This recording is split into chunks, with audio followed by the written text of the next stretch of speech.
Hello' friends, মোৰ channel Sushmita মইনালৈ আপোনালোক সকলোকে স্বাগতম জনাইছোঁ।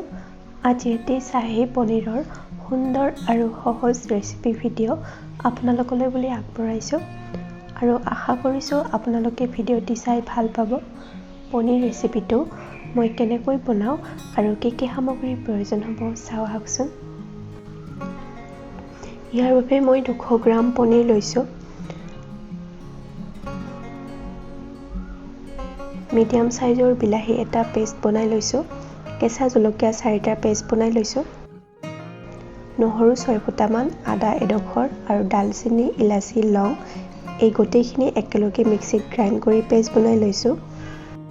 ডাঙৰ সাইজৰ পিঁয়াজ দুটা সৰু সৰুকৈ কাটি লৈ কেৰাহী এখন গৰম কৰি এচামুচ বাটাৰ দি দিছোঁ। তাতে পিঁয়াজখিনি 1 মিনিটমান সময় ফ্ৰাই কৰি লৈছোঁ। পিছত ফ্ৰাই কৰি লোৱা পিঁয়াজখিনি মিক্সিত গ্ৰাইণ্ড কৰিছোঁ। এইখিনি ভিডিঅ' কৰা নহ'ল, সেইকাৰণে আপোনালোকক দেখুৱাব নোৱাৰিলোঁ। এয়া ক্ৰীম লৈছোঁ ডাঙৰ চামুচেৰে 4 চামুচ, দৈ ডাঙৰ চামুচেৰে 6 চামুচ লৈছোঁ।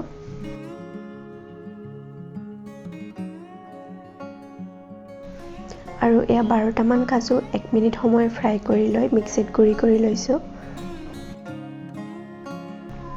এয়া নিমখ সোৱাদ অনুসৰি ল'ব, এচামুচ হালধি, এচামুচ কাচুৰি মেথি, এচামুচ জিৰা গুড়ি, জলকীয়াৰ গুড়ি এচামুচ আৰু মিট মছলাৰ গুড়ি এচামুচ লৈছোঁ। আৰু এয়া চেনি সৰু চামুচেৰে এচামুচ লৈছোঁ। আপোনালোকে চেনিৰ সলনি মৌ ব্যৱহাৰ কৰিব পাৰে। মান ধনিয়া পাত কেইখিলামান লৈছোঁ।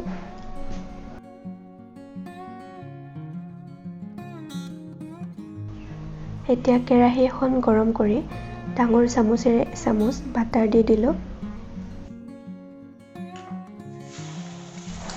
পিঁয়াজৰ পেষ্টখিনি এতিয়া দি দিলোঁ।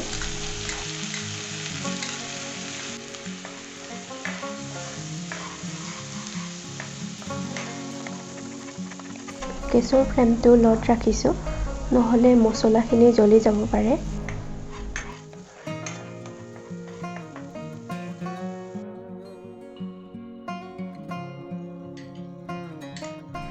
এয়া আদা, নহৰু, ডালচেনি, লং, ইলাচিৰ পেষ্টখিনি দি দিলোঁ।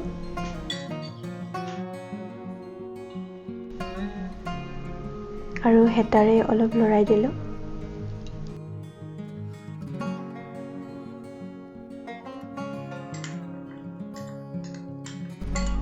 এয়া জলকীয়াৰ পেষ্ট,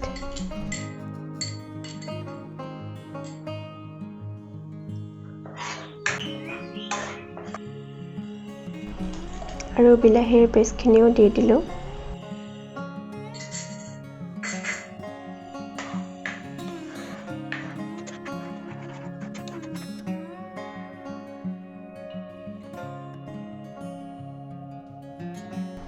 এয়া জলকীয়াৰ গুড়ি,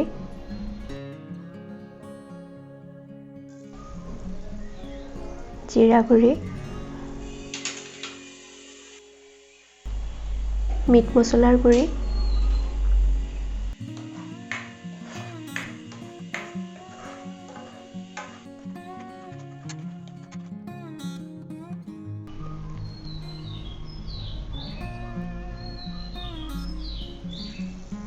নিমখ সোৱাদ অনুসৰি আৰু হালধি এচামুচ দি অলপ লৰাই দিলোঁ।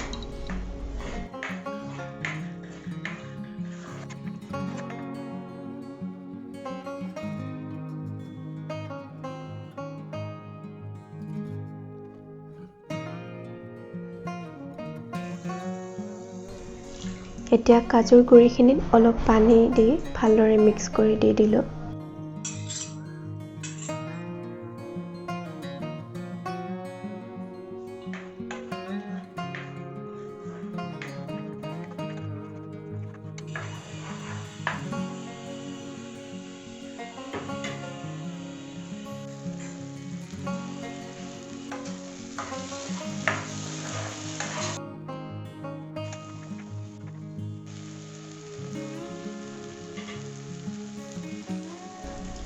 এতিয়া দৈখিনি দি দিলোঁ।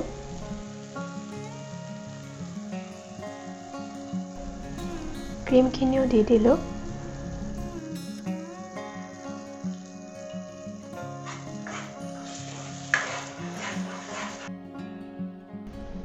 গোটেইখিনি হেতাৰে লৰাই ভালদৰে মিক্স কৰি লওঁ।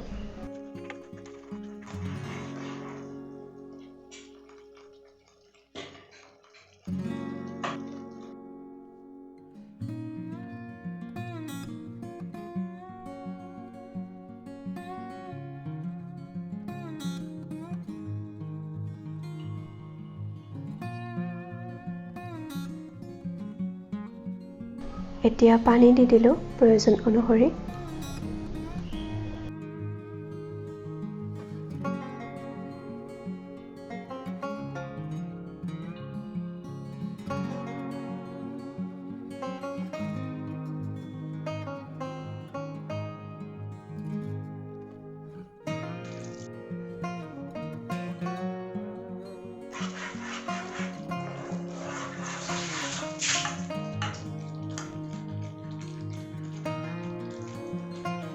এইখিনি সময়তে চেনি চামুচ দি দিলোঁ।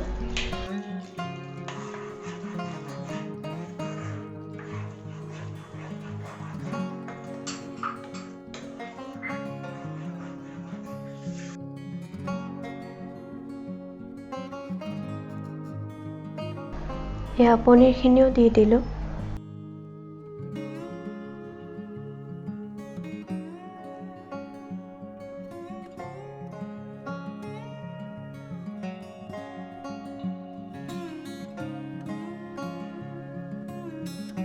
আৰু লাহে লাহে এবাৰ লৰাই দিলোঁ যাতে পনীৰখিনি ভাঙি নাযায়।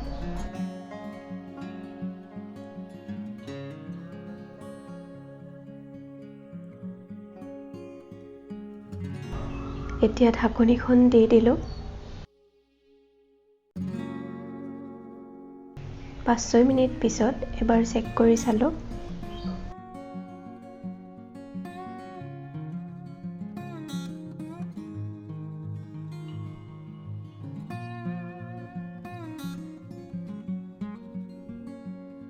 হেতাৰে অলপ লৰাই দি আকৌ 6 মিনিটমান সময় ঢাকনিখন দি ৰাখিলোঁ। প্ৰায় 6-7 মিনিটমান পিছত চেক কৰিলোঁ।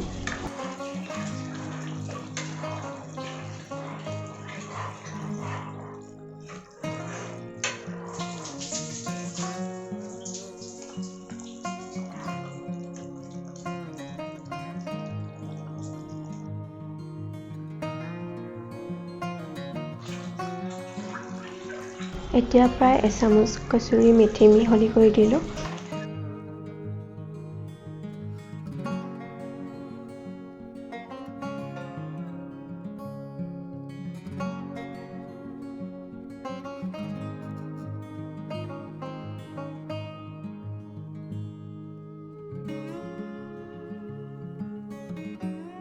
এয়া চাওক, চাহি পনীৰ ৰেডি হৈ গ'ল।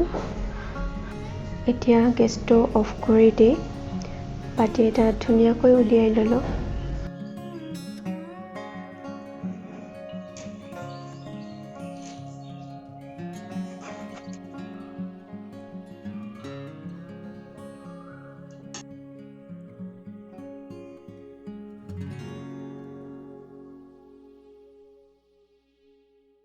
আৰু ওপৰত অলপ ক্ৰীম দি দিছোঁ।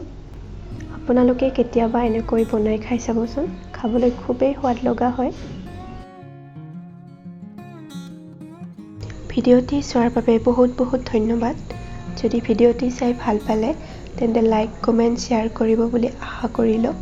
লগতে চেনেলটি ছাবস্ক্ৰাইব কৰিবলৈ নাপাহৰিব আৰু কাষত থকা বেল আইকনটো ক্লিক কৰি অল কৰি ৰাখিব যাতে আহিবলগীয়া ভিডিঅ'ৰ ন'টিফিকেশ্যনসমূহ পাই থাকে। আজিলৈ আহিছোঁ, আকৌ লগ পাম আন এটি নতুন ভিডিঅ'ৰ সৈতে।